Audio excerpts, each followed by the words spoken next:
본문 말씀을 통해서 우리가 몇 가지 교훈을 나누려고 합니다. 그 첫째는 예비 신자를 찾아서 사마리아 땅으로 가자는 것입니다. 본문 말씀을 보게 되면 6시, 난 12시입니다. 예수님은 피곤해서 야곱의 우물 곁에 앉으셨습니다. 예수님께서 단순히 물 한 바가지 얻어 드시기 위해서 우물가에 앉은 것은 아닐 것입니다. 그 우물은 공동 우물이기 때문에 물길로 오는 사람들이 여럿 있고 거기에 앉아 있으면 반드시 만날 사람이 있기 때문에 예수님께서는 그 자리를 선택하신 것입니다. 우리도 예수님 같은 마음을 가져야 됩니다.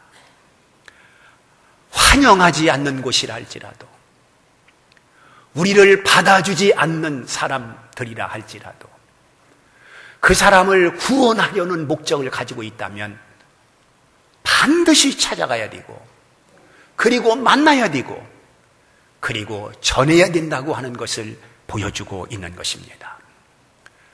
설령 교회를 비난하는 사람이라 할지라도, 믿는 사람들을 벌레처럼 여기는 사람이라 할지라도, 그 사람도 구원받을 하나님 백성이 되게 하기 위해서는 그들을 마다하지 말아야 된다고 하는 것을 본문은 말씀하고 있는 것입니다. 복음 들고 동서남북 어디든지 거리낌 없이 찾아가서 예수를 증거하고 하나님 나라를 전파할 뜨거운 사명이 우리에게 있다는 말입니다. 기도만 하고 있다고 전도가 되는 것이 아닙니다. 집에 누워서 전도가 되는 것이 아닙니다. 우리 예수님께서 남들이 싫어하고 남들이 밟기 원치 않는 사마리아 땅까지 찾아갔던 것처럼 오늘 우리도 다르지 않습니다. 전도는 찾아가는 것입니다. 하나님은 가라고 우리에게 여전히 명령하고 계십니다. 고급 아파트도 찾아가고 빈민촌도 찾아가고 어디든지 사람이 있는 곳이라고 한다면 찾아가서 복음의 메시지를 전해야 되는 것입니다. 반드시 하나님께서 예비 신자를 준비해 놓고 있다고 하는 것을 우리는 기억해야 되고 하나님께서 그리하신다고 하는 것을 알아야 됩니다. 지금 이 공주 도성에 예수를 믿지 않는 사람이 90%가 살고 있습니다. 90%라고 하는 그 수많은 사람들이 다 저주받을 사람이겠습니까? 심판받을 사람들이겠습니까? 지옥 형벌을 받을 사람들이겠습니까? 그렇지 않습니다. 아직도 믿지 않는 90% 가운데는 하나님께서 선택한 백성이 분명히 있을 것이고 예비신자가 반드시 있을 것입니다. 그들은 복음을 기다리는 사람이고 그들을 하나님께서 만세전에 선택한 사람이라고 한다면 반드시 복음 증거하는 사람들을 통해서 하나님 앞으로 나올 사람들인 것입니다. 그들을 외면할 수 없고 또한 그들을 우리가 찾아가지 아니할 수 없다고 하는 것을 오늘 말씀을 하고 있는 것입니다. 복음을 기다리고 있는 사람들, 복음이 아니고서는 구원받을 수 없는 사람들, 그 사람들에게 복음을 제시할 책임이 오늘 우리에게 있는 것입니다. 세상을 보십시오. 복음이 아니고서는 예수 그리스도가 아니고서는 소망이 없는 세상이지 않습니까? 세상이 점점 어두워지고 있습니다. 점점 타락하고 있습니다. 죄악에 물들고 있습니다. 우리가 살고 있는 이 세상이 물질은 넉넉해지고 과학은 발달하고 그래서 사람들이 풍요롭게 살고 있고 편리하게 살고 있지만 사람들의 행복은 점점 옛날과 오늘과 비교할 때에 더욱더 삭막해지고 있는 것을 우리는 부정할 수가 없는 것입니다.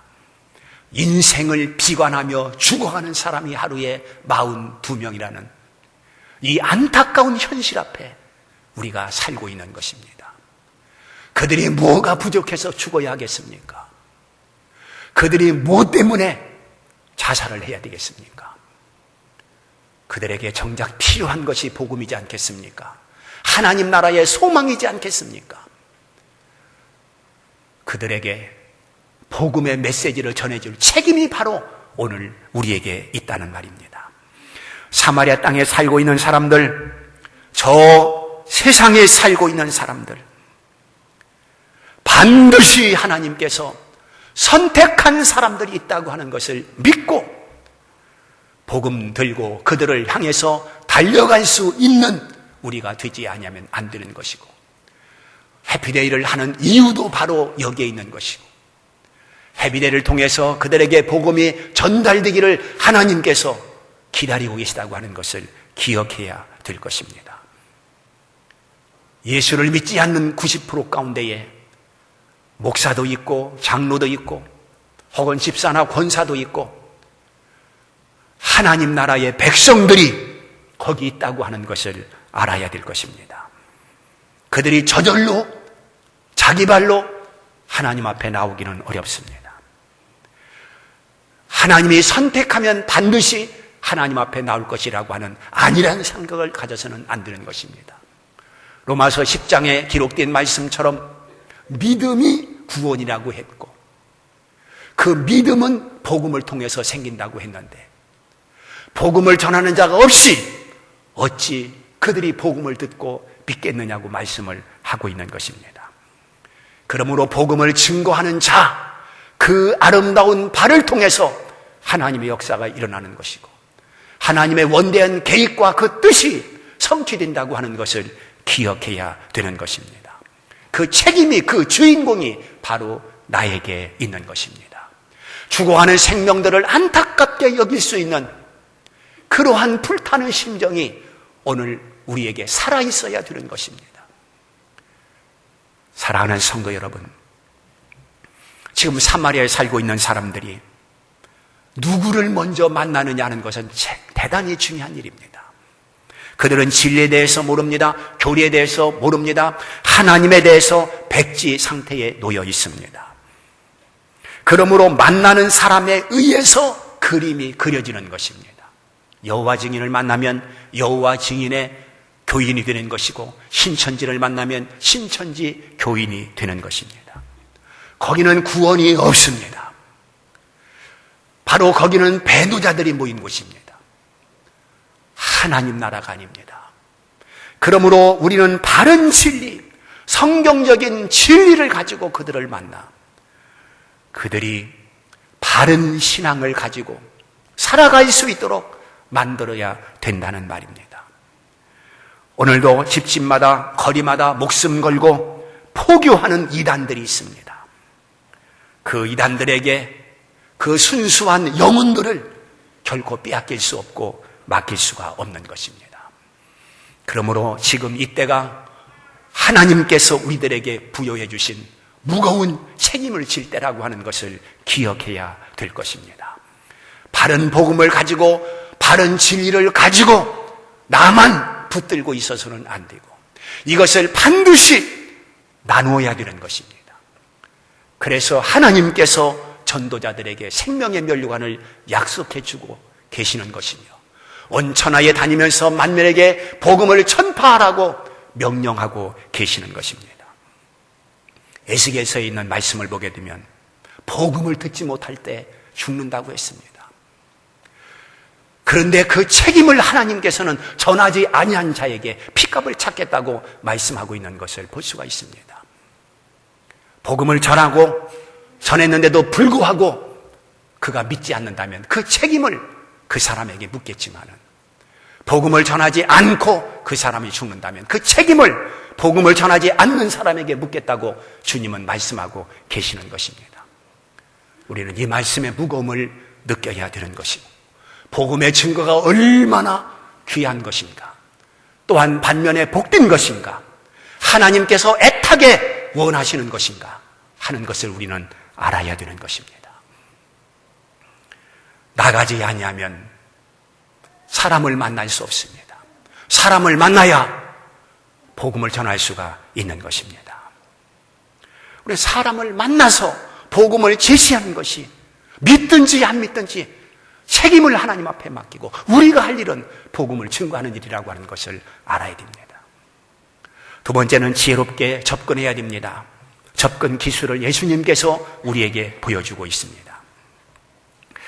우물가에 예수님이 앉아 계실 때에 사마리아 여자 한 사람이 물을 기르러 왔습니다. 난 12시입니다. 햇빛이 강렬할 때입니다. 이때는 사람들이 일하지 않고 쉬는 때입니다. 그리고 난 12시는 점심때입니다. 그런데 그때 한 여인이 물을 기르러 온 것입니다. 그럴 만한 사연을 가지고 있는 여인일 것입니다.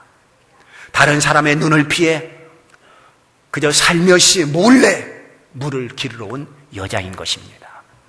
그만큼 자기를 드러내기를 부끄러워하는 여자. 열등감이 있을 것이고 아니면 부끄러운 어떤 문제를 안고 살아가는 여인이 있을 것입니다. 우리 예수님은 그 여인에게 접근해서 물을 좀 달라, 물을 좀 주십시오, 이렇게 요구를 했습니다. 그때 당시의 문화로서 남성이 여성에게, 유태인이 사마리아 사람에게, 이방인에게 말문을 먼저 트는 것은 쉽지 않은 그런 문화를 가지고 있었던 시대입니다. 성경 요한복음 4장 27절에도 보면 예수님의 제자들도 이해를 못했습니다. 예수님의 제자들이 어디에 갔다가 늦게 왔는지는 몰라도 이렇게 기록되고 있습니다. 이때의 제자들이 돌아와서 예수께서 여자와 말씀하시는 것을 이상히 여겼으나 이렇게 기록되고 있습니다. 아주 이상하게 생각했습니다. 그것이 당시의 문화였었습니다. 그런데 예수님께서는 아무리 상대가 여자라 할지라도, 아무리 상대가 사마리아 사람이라 할지라도 말문을 트지 않고서는, 복음을 증거하지 않고서는 어떻게 그 사람이 예수를 믿을 수가 있으며 복음 앞에 나올 수가 있겠는가? 그러므로 주님은 그 여인을 향해서 물을 좀 달라 이렇게 요구하며 말문을 트기를 시작한 것입니다.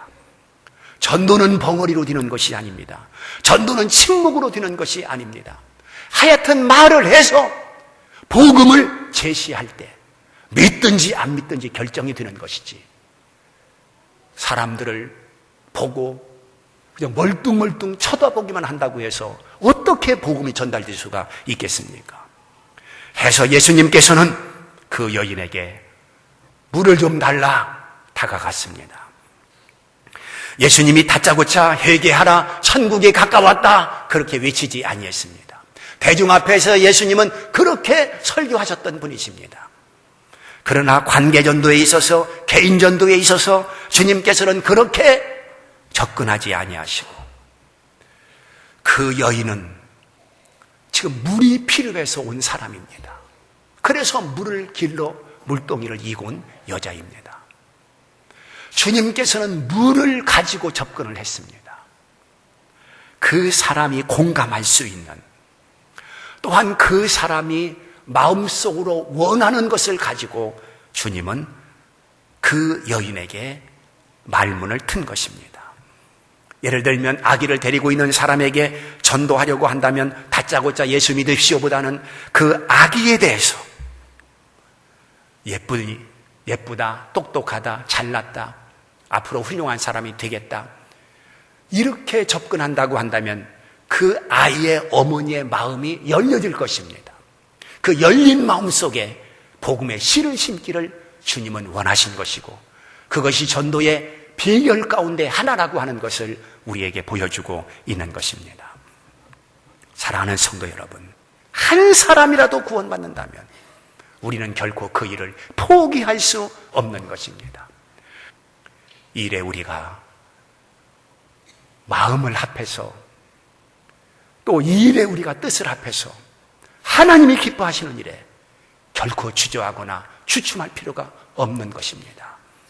주님이 사마리아 땅, 유대인들이 저주받은 땅으로 발길도 주지 않던 그 땅을 우리 예수님께서 마다하지 않고 찾아가서 한 여인을 만나 복음을 증거했던 것처럼 오늘 하나님께서 나에게 주실 사명도 여기에 있다고 하는 것을 기억해야 됩니다.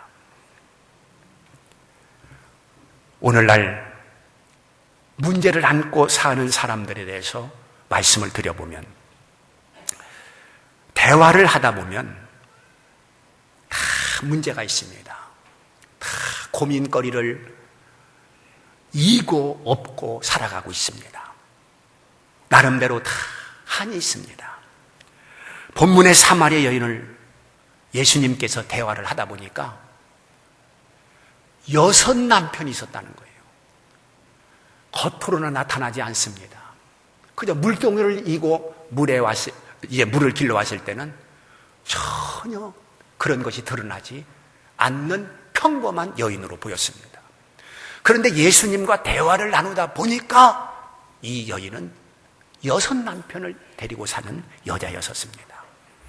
그 여자가 돈이 많았던지 무모였던지는 모르겠습니다. 그저 남자의 유혹을 받아서 그랬는지는 모르겠습니다. 우리 주님께서 지금 살고 있는 네 남편도 네 남편이 아니지 않느냐? 정식으로 결혼하지 않고 동거하는 여인이었습니다. 여러분, 한 여자에게 여러 남자가 있다고 행복하겠습니까? 그렇지 않습니다. 오히려 서름이 많고 오히려 복잡하고 오히려 근심이 많은 법입니다. 이 사마리아 여인은 주위 사람들로부터 얼마나 눈총을 받으면서 살았겠습니까? 창부라고 사람들이 비웃지 않았겠습니까? 그럴 때마다 이 여인은 죽고 싶었을 것입니다. 그럴 때마다 이 여인은 가슴이 칼로 도려내듯 아팠을 것입니다. 그래서 한이 많은 여자요, 걱정이 많은 여자였던 것입니다. 오늘날 우리가 살고 있는 이 사마리아 땅 같은 이 세상에 살고 있는 사람들을 보십시오. 명품 가방을 들었다고 행복하겠습니까? 넥타이를 매고 겉으로는 신사처럼 보이지만은 그 사람에게 문제가 없겠습니까? 그렇지 않습니다. 내면을 들여다보면, 속을 파보면 다 고민이 있습니다. 문제가 있습니다. 이것이 오늘을 살고 있는 현대인들의 현 주소인 것입니다. 그 집 아이들이 공부를 잘하니, 그 집 아이가 똑똑하니, 그 집 아이는 명문대학에 다니니 아무 걱정도 없을 것이다. 그 집 남편은 돈을 많이 벌어오니, 그분 남편은 명성이 있으니, 권력을 쥐고 있으니 아무 걱정이 없을 것이다. 그건 껍데기일 뿐인 것입니다. 한 발자국만 들어가 보면 거기도 고민이 있고 거기도 한이 있고 거기도 눈물이 있다고 하는 것을 볼 수가 있을 것입니다. 왜 그렇습니까? 우리가 살고 있는 이 세상은 유토피아가 아닙니다. 우리가 살고 있는 이 세상은 낙원이 아닙니다. 여기는 타락한 사람들이 살고 있는 나라인 것입니다. 그리고 사탄의 역사, 마귀, 귀신의 역사가 우글거리는 세상에 우리가 살고 있습니다. 그러므로 모든 사람들이 고뇌합니다. 모든 사람들이 살기가 힘겹다는 것입니다. 모든 사람들이 사는 것이 힘들다고 지겹다고 말합니다. 바로 이러한 세상이기 때문에 주님께서는 눈물을 머금고 물로 심판했고, 또한 하나님께서는 불로 심판하지 아니했습니까? 우리 하나님께서 이 땅을 물로 심판할 수밖에 없는, 불로 심판할 수밖에 없는 이 땅, 그것으로도 해결이 안 돼요. 마침내 하나님은 당신의 아들 예수 그리스도를 이 땅에 보내주시고 그 예수를 십자가에 죽이면서까지도 이 세상을 사랑했고 구원하기로 하나님은 계획하신 것을 알아야 되는 것입니다. 그러므로 얼룩진 이 세상에 소망이 있다면 예수 그리스도, 그분만이 우리의 유일한 소망인 것입니다. 오늘 우리에게 소망이 있다고 한다면 복음만이 참된 소망이 될 수가 있는 것입니다. 이 복음의 소리를 듣기 원하는 이 사마리아 땅 같은 사람들에게 그 소리를 들려줄 사람이 바로 우리라는 말입니다. 내가 해야 할 일이라는 말입니다. 그것을 본문에서 우리에게 가르쳐주고 있는 것입니다. 우리가 살고 있는 이 세상은 이상세계가 아닙니다. 하늘이라고 늘 푸른 하늘만 있습니까? 화원이라고 늘 환한 꽃만 피어 있습니까? 그렇지 않습니다. 먹구름도 있습니다. 그리고 지는 꽃도 있습니다. 죽어가는 꽃도 있습니다. 이것이 세상인 것입니다. 그리고 이 세상은 하나님께서 심판하기로 이미 계획된 세상이지 않습니까? 여기서 구원받을 수 있는 길은 복음밖에 없습니다. 예수를 구주로 믿는 그 길밖에는 없는 것입니다. 그러므로 복음을 전하자는 것입니다. 그래서 예수 그리스도를 증거해야 된다는 말입니다. 우리 예수님은 세상을 청진기를 대고 진단할 때 패역한 세대라고, 음란한 세대라고, 본받지 못할 세대라고 그렇게 진단하셨습니다. 주님의 진단이 잘못됐습니까? 주님의 진단이 오진입니까? 아닙니다. 정확한 진단입니다. 정말로 이 세상은 패역하고 음란한 시대가 됐습니다. 소망은 복음밖에 없습니다. 소망은 예수 그리스도밖에 없습니다. 예수님은 그래서 이 땅에 오신 것이고, 오신 그 예수 그리스도를 우리는 증거해야 되는 것입니다. 복음을 제시하신 주님을 보십시오. 내가 주는 물을 먹는 자는 영원히 목마르지 아니하리니 나의 주는 물은 그 속에서 영생하도록 솟아나는 샘물이 되리라 그랬습니다. 세상에서 남편도 생수가 될 수 없고, 돈도 생수가 될 수 없고, 시식도 자식도 생수가 될 수 없었습니다. 인생의 목마름을 세상 것을 가지고는 해결할 수 없다는 말입니다. 오직 예수 그리스도만이 영원한 생수인 줄 믿습니다. 그분을 영접할 때, 그분을 만날 때, 그분 안에 있을 때 우리는 비로소 해결할 수가 있는 것입니다. 세상은 미쳐 살고 있습니다. 돈에 미쳐 사는 사람, 세상 쾌락에 미쳐 사는 사람, 아니면 여러 가지 도박에 미쳐 사는 사람들이 있습니다. 미치면 끝나는 것이고 미치면 멸망입니다. 그러나 예수에 미치면 그건 생명이고 영생이고 구원인 줄 믿습니다. 사랑하는 성도 여러분, 이 허무한 인생을 살아갈 때 우리가 붙들어야 할 분은 예수 그리스도밖에 없습니다. 이분을 우리가 증거해서 모든 사람들이 함께 구원의 길을 갈 수 있도록 만들어야 될 것입니다. 여기 생수 맛을 본 한 여인은 예수 그리스도로부터 생수를, 영원한 생수, 목마르지 않는 생수를 만난 이 여인은 물동이를 버리고 동네에 들어가서 복음을 증거했습니다. 내가 메시아를 만났다. 내가 메시아를 만났다. 그렇게 증거했습니다. 우리도 예수 만났으니 예수 증거하고, 내가 복음을 가졌으니 복음을 나눠줄 수 있기를 주님의 이름으로 축원합니다.